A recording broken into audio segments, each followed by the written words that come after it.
Secular Gujarat ન્યૂઝમાં આપનું સ્વાગત છે। સાબરકાંઠા જિલ્લાના હિંમતનગર પાસે ભયાનક માર્ગ અકસ્માત સર્જાતા 7 લોકોના મોત, જ્યારે એક વ્યક્તિની હાલત ગંભીર હોવાની માહિતી સૂત્રોએ જણાવી। મળતી વિગતો અનુસાર અકસ્માત એટલો ભયંકર હતો કે મૃતદેહો કારમાં ફસાઈ ગયા હતા અને ફાયર બ્રિગેડે કારના પતરા કાપીને મૃતદેહો બહાર કાઢવાની ફરજ પડી હતી।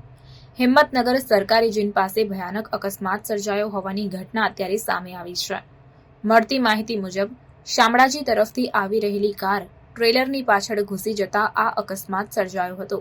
અકસ્માત એટલો જોરદાર હતો કે કારમાં સવાર 7 વ્યક્તિઓનું સ્થળ પર જ મોત થયું હતું, જ્યારે એક વ્યક્તિ ગંભીર રીતે ઘાયલ થયો, જેને તાત્કાલિક સારવાર માટે હોસ્પિટલમાં ખસેડવામાં આવ્યો। આ મૃતકો શામળાજી તરફથી અમદાવાદ તરફ જઈ રહ્યા હોવાની માહિતી મળી। અકસ્માતમાં કારનો કચ્ચર ઘાણ નીકળી ગયો હતો અને મૃતદેહો કારમાં ફસાઈ ગયા હતા।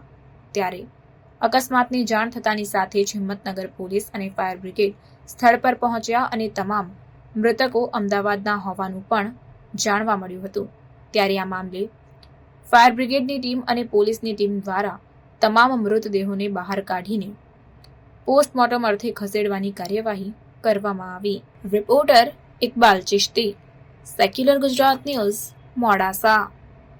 સમાચારોની અવનવી અપડેટ્સ માટે જોતા રહો સેક્યુલર ગુજરાત ન્યૂઝ।